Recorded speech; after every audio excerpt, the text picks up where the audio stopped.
Welcome to the WRAL Daily Download. I'm Jack Hagel. The Atlantic Coast Conference is known for rivalries between UNC, Duke, NC State, and other East Coast teams, but now it's going bi-coastal. ACC officials voted this morning to invite schools from California and Texas to the conference. It's part of a new reality in college sports, one that involves lots of money and strong opinions.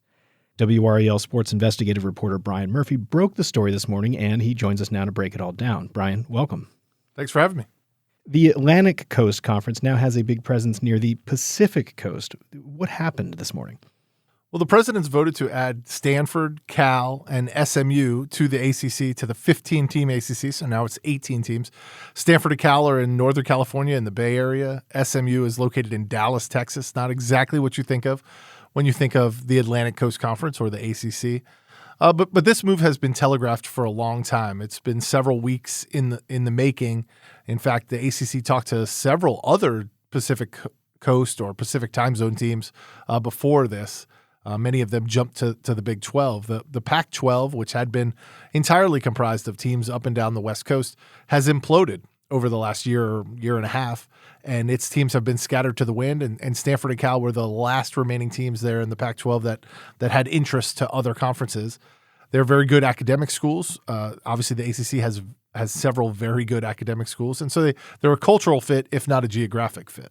So for listeners who don't follow sports, why would the ACC, a conference that, as we talked about, has traditionally been on the Eastern time zone, want to look for schools out West? Why not look for schools maybe in the Midwest? A lot of it comes down to availability. Stanford and Cal are available. They can join the league next year because their conference has imploded. The teams, that the ACC would want to go are either in the Big Ten or the SEC, where they attract way more television dollars, and so those teams really aren't gettable.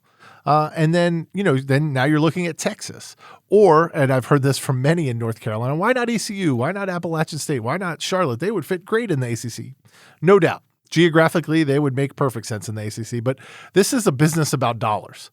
And the ACC already has North Carolina on lockdown from a dollar standpoint. It's about adding new markets. It's about adding brands. It's about adding schools that you think are peers. Stanford and Cal and SMU to a certain degree hit all of those criteria.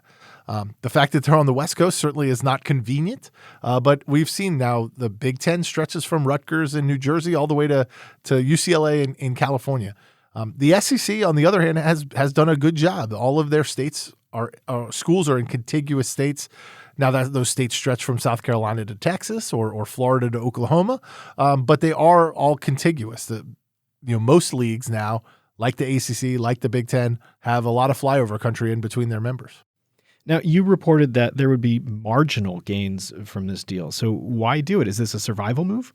Yeah, so it's a revenue play. ESPN owns the rights to the ACC, their television rights. They own them through 2036. They are forced to pay through their contract a pro rata, as it's called, a certain amount for each school that the ACC adds. That number is about $24 million. Well, SMU is willing to forego that $24 million for the next 9 years. They are basically buying their way into the ACC. Stanford and Cal, proud institutions with great academics, great athletic departments, are willing to take a 30% share of that money for a certain time period, and that will ramp up over a 10-year period. That money then gets pooled by the ACC, the money they don't have to give SMU and Stanford and Cal, and now they can distribute it among their current members. Some of that will go to members evenly to handle increased travel costs or whatever, but we're only talking about a couple $1 million a year for that. The rest of it's going to be put in a big pot, what they are calling a success-based initiatives plan. Really pay for play in many ways. The better your football team performs, the further it goes in the NCAA tournament, the more chance your school will have to win some of this success-based money that gets put in the kitty. So it's not going to close the gap with the SEC and the Big Ten, which are making millions and tens of millions more than the ACC, but there is some financial incentive. Now, the stability part. Clemson, Florida State in particular, has made no bones that they want to get out of the ACC. They want to get to the SEC or the Big Ten, join this money-making conference. Clemson, behind the scenes, has many of the same feelings. Others would argue North Carolina is the most attractive to these conferences. And so the ACC, as sort of a preventative measure, wants to bulk up its numbers. And so by adding Stanford, Cal, and SMU, they've done just that. They now have 18 members. They can handle defections if it comes to that. And I would add that of all the teams out there, Stanford and Cal may be the most attractive teams you'll ever have the opportunity to get. They're better than a West Virginia or even a Kansas. And those schools may not become available, but when you're looking at now they're not great in football, they're not great in men's basketball, but they bring other advantages to it. And I think the ACC is looking long-term with this. There were a lot of schools that left the Pac-12 to go to the Big 12 that didn't really want to. The Big 12's academic standards are not as high as many of the schools in the Pac-12. By having Stanford and Cal, and I'm talking maybe a decade down the line, that may help entice some Western members to join the Athletic Coast Conference. And then you would have maybe two divisions. You'd have sort of a Western and an Eastern front. This is all about survival for the league. The schools may look at it differently, but I think the league looks at it as a survival move. Well, let's take a quick break, and when we come back, we'll hear more about the ACC's push west and how our guest Brian Murphy broke the story. Stick around.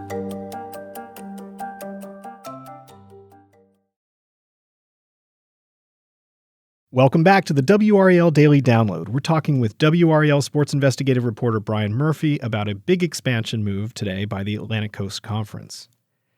Brian, I knew that this vote was happening today, but I was amazed to see how early you got the story. How did you get so far ahead of competitors? Walk us through your morning. Yeah, and certainly I think others were right there with me. We knew this vote was happening on Friday. In fact, it was supposed to happen earlier in the week, but the shooting at North Carolina, the deadly shooting at UNC, delayed it. Certainly they weren't going to hold a vote on something of this when one of their key schools was dealing with something like that.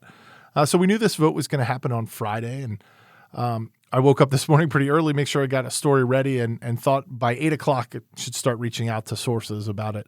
Right before 8 o'clock, started to see reports from unnamed sources that the vote had happened already. And so I texted quite a few people this morning. I apologize if you were one of the people that got my text, but eventually heard back from the ACC commissioner who confirmed, yes, in fact, the vote had taken place long before 8 o'clock and that the expansion had been approved and that this was going to be a great day for the ACC. And so I quickly put that in the story and updated it. Certainly ESPN and Yahoo and The Athletic and many outlets like that were reporting that sources had told them the expansion vote was done. It was nice to get on the record confirmation from the commissioner. And then you were off to the races, a Capital Broadcasting hat trick, as I like to call it, the TV, web, podcast. I presume there's going to be some radio. Walk listeners through just sort of what a WRAL reporter has to do on a really busy day when there's a really big story. Sure. You know what? We got the story posted. I think that's the most important thing. Get it posted. Certainly I spent a lot of time, too much time on Twitter, but wanted to make sure we got it out there. That's a way to reach readers as well. And then, in the 8 o'clock hour, I was on a Zoom call from my house, talking with Jeff on the 8 o'clock broadcast. And then from there, I got into the office and also appeared on the 12 o'clock broadcast. Worked with reporter here, Shelly Jackson, on a package she's working on. Worked with sports director Jason Jennings on a package that he's working on. I'm certainly sitting down now talking to you, and also recorded something for the 7 o'clock news. So WRAL obviously produces a lot of news in a day and tried to find some different angles, some different talking points. Jumped on a call with the commissioner that he had, a teleconference with media across the country. Try to find out more about it, and have also reached out to North Carolina and North Carolina State and Duke and others to try to get some more context to how they voted, why they voted the way they did. So a full day of reporting and talking about it. Now, after the vote was taken, a lot of opinions start flowing. This is one of the most, if not the most controversial move the ACC's ever made. What are the individual schools saying? What are coaches saying? Yeah, the individual schools have all welcomed SMU, Cal, and Stanford to the league, but certain schools have made it clear that they did not support this. Both Florida State and North Carolina, their chancellors or presidents have put out statements saying, we welcome them to the league, but we did not vote for this. We voted no. Clemson kind of said, we'll go along with what our conference mates have decided. They're kind of stuck, right? If you get 12 out of 15 votes, then it passes, even if you're one of the three that voted against it. So they have all expressed some disappointment. Others, NC State has not indicated which way they voted, but we know that they voted yes.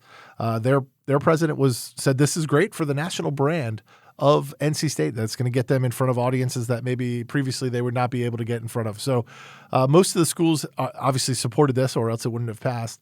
But it has been interesting to hear schools almost, when these things pass, they're almost always unanimous. When the SEC added Texas and Oklahoma, everyone knew that Texas A&M did not want to add Texas. But the vote was unanimous. At least it was announced as a unanimous vote.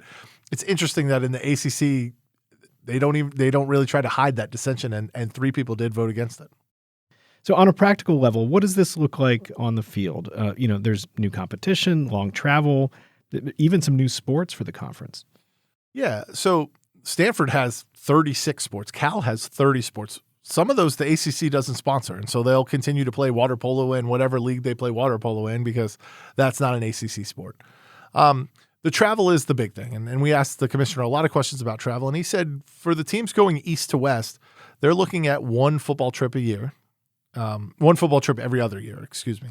They're looking at 2 basketball trips every 4 years, and that the Olympic sports are looking at 0 to 1 trip per year. It is a lot more troublesome for Stanford and Cal, which are having to make the long flights to play a lot of teams. They're looking at 3 to 4 trips a year per team. But Stanford's on the quarter system, so they're going to try to work around their schedule a little bit. There's also been talk about SMU's campus in Dallas becoming sort of a hub, and so a place where maybe you can bring a whole bunch of volleyball teams in for over a couple of days and have 3 matches or 4 matches, or you can play softball there against a number of teams, and it's only halfway. So I think the ACC is going to get very creative when it comes to travel. Certainly academics is really important in this conference. And I know it can be a punchline with college athletics these days, but when you're talking about Stanford and Cal and Duke and Wake Forest and SMU, these are schools that really do value academics. And so it'll be interesting to see what kind of concessions they make to the academic side. So what happens to the smaller conferences when teams move around?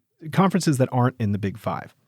Yeah, well, we've seen what happens to a league that was in the Power Five, and that's the Pac-12. It no longer exists. 10 of its 12 members have now announced that they're not going to play in the league next year, and the 2 schools that are left, Oregon State and Washington State, really have very little options. They're probably going to have to join the Mountain West, which pays a much, much lower television rights package or revenue distribution deal to the schools. I mean, you're talking about going from a budget of or from a distribution of maybe $30 million to one less than $10 million. And so that's going to probably result in Washington State and Oregon State having to cut sports or do some creative fundraising. The conferences below the Power Five, and there's 5 others that played FBS football, have already bulked up themselves. I mean, they are adding members as well, some coming up. There's been a lot of reshuffling in those leagues. I mean, the churn from 1992, I mean, we're talking about a 30-year process, 30-year process here, when Penn State went to the Big Ten and Florida State went to the ACC. I mean, we have seen radical changes to conference realignment. I'm not sure we're done, but we may be done for this cycle. Okay, so the ACC Western expansion is done. What happens next? Is there going to be more expansion? And also, what are the next steps just to get these teams in the leagues? Yeah, I think expansion may be done for now, but that never lasts very long. I think we're looking at 2030 as the next time this cycle really heats up. And integrating these teams is not the easiest thing in the world. We've talked a lot about scheduling. I mean, they're going to have to work on a schedule that fits as many teams as possible. They're going to have to talk about what to do with the basketball schedule. When you have 18 teams, you almost have to play at least 20 games, because if you don't play 20 games, it's hard for UNC and Duke to play twice a year, or UNC and State to play twice a year. So there are a lot of mechanical things to work out, and that's part of what delayed this expansion. This is much more difficult than adding Virginia Tech to the league. Now you're talking about cross-country travel, scheduling problems, all the stuff that goes into it. And so that's what the ACC will be working on over the next – and normally these processes take years. Like Texas and Oklahoma announced several years before they joined the SEC that they were joining. Stanford, Cal, and SMU will be part of the league next academic calendar. So next football season, they will be playing in the ACC. Well, I know that you'll be reporting on this for months and perhaps years to come. Brian, thanks for joining us on what I know has been a ridiculously busy day for you. Thanks for having me. That's WRAL Sports investigative reporter Brian Murphy. For his coverage of the ACC's expansion, visit WRALSportsFan.com. I'm Jack Hagel. Thanks for joining us, and thanks for listening to the WRAL Daily Download and for making us part of your morning routine. Another great way to get WRAL news is the Morning Briefing newsletter. It's a daily email with Triangle news, events, and headlines to help you get ready for the day. Sign up at WRAL.com/newsletter.